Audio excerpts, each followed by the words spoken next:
السلام عليكم، كنتمنى تكونوا على خير وبخير. اليوم غنقدموا مع بعضياتنا بيتزا. كيف كنت وعدتكم انني قلت لكم غدا نوجد معكم وصفات بالدجاج اللي درت معكم بالاعشاب في الفرن، وكذلك قلت لكم غندير معكم وصفات بليزونشوا اللي كنت صوبت معكم. اليوم غندير معكم بيتزا بهذاك الدجاج وكذلك بليزونشوا، واللي جاو لذاذين بالرغم من انني استعملت فيهم مقادير بساط كما غادي تشوفوا معايا. فاول حاجه غنبداو بها هي نوجدوا لاصوص ديال البيتزا اللي كنت هي درتها مع الوصفه ديال الدجاج في الفران، وقلت لكم بلي انني كنستعملها حتى مع بحال هكا لا كدير الدجاج وبغيت نديرو بحال شكل يعني اكله خفيفه كنقدر نستعمل معاه هاد لاصوص هادي.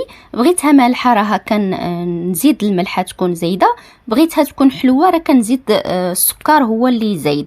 بالنسبه لهنا البيتزا فانا احتاجيت المطيشه اللي هي طيبه كانت عندي في الفريغو، جبتها كما كتشوفوا باقا مكونجليه. كنطيبها غير مع الملحه وورقه سيدنا موسى، كطيب واحد 10 دقائق ولا ربع ساعه. كنطحنها وكنصفيها وكنحطها في فريغو. الوقت اللي كنبغيها بحال هكا كنجبدها باش نستعملها. واجده يعني ما يعني كتقتصد ليا الوقت. هنا تقريبا كيلو ونص ديال المطيشه طريه اللي مصوبه بهذيك الطريقه. غدا نضيف عليها التوابل اللي غنحتاج فيها فقط المعلقه صغيره عامره ديال التحميره او الفلفل الاحمر الحلو، وكذلك راس ملعقه ديال السودانيه، نصف ملعقه ديال الملح، ونصف ملعقه ديال السنيده، نصف ملعقه ديال الابزار، وملعقه ديال الزعتر او زعتره. بغيتو تزيدوا كذلك الازير ممكن تزيدوا شويه، يعني على حسب الاختيار ديالكم وعلى حسب المتوفر. كنخلطوا هذاك الشيء مع المطيشه، وكنضيفوا عليه كذلك واحد 2 معالق كبار ديال الطماطم المصبره، وكذلك واحد الملعقه اللي تكون عامره ديال الثوم اللي كيكون مهروس يعني رقيق، تقريبا 4 ديال الفصوص ولا 3. كنحطوا هذاك الشيء كامل فوق النار حتى كتذوب هذيك الطماطم اللي مجمده. لا كانت بالنسبه لكم نتوما هي مجمده، ما كانتش مجمده غير تجانس العناصر مع بعضياتها، حيت الطماطم اللي طريه طيبه. الشيء الاخر خاصو غير يتجانس واحد 5 دقائق حتى 10 كاع. تبان لكم بلي ان لاصوص تقادت عقادت لما كانتش عقده. كتضيفوا عليها واحد 3 المعالق حتى 4 كبار ديال زيت زيتون، وكتكبوها في شي اناء اخر وكتحطوها باش تخدموا بها. من الاحسن تخليوها حتى تتبرد. اما باقي المقادير فهي اختياريه. انا استعملت فقط الفلافل الحمراء والخضراء درتها مربعات صغار، وكذلك خديت الزيتون الاسود والاخضر اللي هما كذلك مقطعين صغار دوائر. يعني نتوما خذوا اللي بغيتو وقطعوه بالشكل اللي بغيتو. كذلك خديت هنايا الدجاج اللي هو كما قلت لكم طيب في الفران بالاعشاب بالطريقه اللي دابا نخلي لكم الفيديو في الاعلى وكذلك في الوصف. زدت معها كذلك كميه من الكفته اللي درت معها نصف ملعقه ديال القزبر والمعدنوس، وراس ملعقه ديال الكركم، وراس ملعقه ديال سكينجبير، وراس ملعقه ديال الملح، وحطيتها في الميكرووند حتى تجانست العناصر 2 دقائق فقط، وحطيتها مع الدجاج. وكذلك غنحتاج واحد الكميه ديال الفرomاج اللي عندي هنايا فرomاج احمر محكوك، وكذلك كميه من فرomاج موتزاريلا. استعملوا الفرomاج اللي بغيتو. غنزيد كذلك فرomاج مثلثات بالنسبه للبيتزا اللي غندير فيها ليزونشوا. كما قلت لكم بالنسبه للمقادير كامله فهي اختياريه، ديروا اللي بغيتو. كتبقى العجينه والفرماج ولاصوص هما المهمين، والباقي فانتوما كديروا اللي بغيتو. هنايا غنبدا بالبيتزا اللي غندير فيها الكفته والدجاج. غندير فيها لاصوص هي الاولى، واحد الكميه اللي تكون معقوله. غندير فوق منها الفلافل والكفته وشويه ديال الفرماج، وندخلها الفران طيب واحد 10 دقائق حتى تتبان ليا هذيك الكفته والفلفله شي شويه طابو.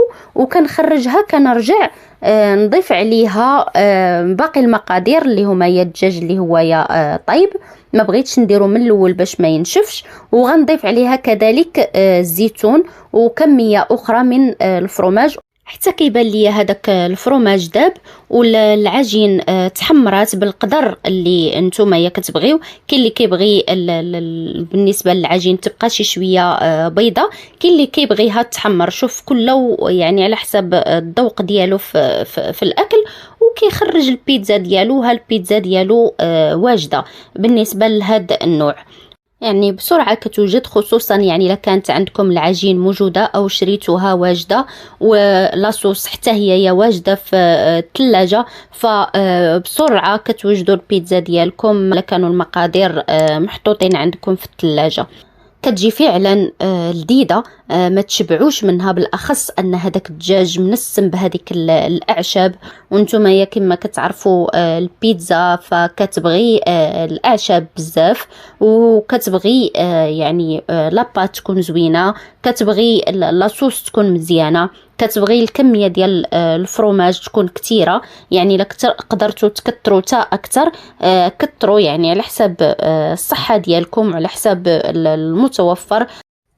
وهذا كينطبق كذلك على البيتزا اللي غنديروا بلي زونشوا، فنفس الكلام ونفس النصائح. دابا تبارك الله كل شيء يعني كيصاوب البيتزا، غير كتبقى الاختلاف كله والطريقه ديالو كله والذوق ديالو، شنو الحاجه اللي كيبغي يزيد، شنو الحاجه اللي كيبغي ينقص في النسمات في المقادير. كنستافدوا من بعضياتنا، وهذا اللي كاين. بالنسبه للمقادير اللي غنحتاجو في البيتزا ديال لي زونشوا فهي نفس المقادير، خليت نفسها، غير الفرق هنايا في بلاصه الكفته وفي بلاصه الدجاج غادا ندير لي زونشوا. وكذلك هنايا غنزيد فرماج مثلثات هو اللي غادا ندير لتحت فوق من العجينه مباشره، كيجي لذيذ.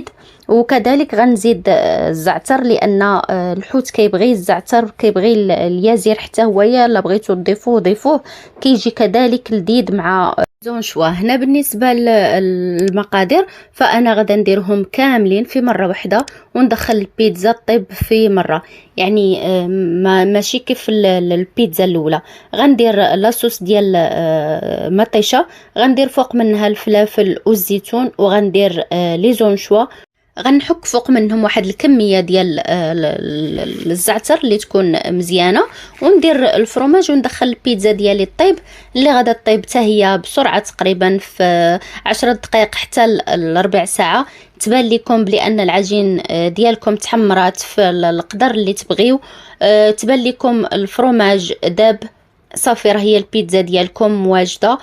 صدقا كتجي رائعه شكلا ومذاقا. جربوا لي زونشوا بالشكل اللي قلت لكم، وجربوا كذلك الدجاج بالشكل اللي قلت لكم، وما غادينش تندموا، فعلا ما غادينش تندموا على هذاك الطريقه ديال الطياب ديالهم، لأن الوصفات ديالهم كتجي ناجحة وكتستعملوها في عدة وصفات أخرى، وبالخصوص في البيتزا فكيجي المذاق ديالها خيالي ملي كتستعملوا فيها هذيك لي زونشوا وهذاك الدجاج.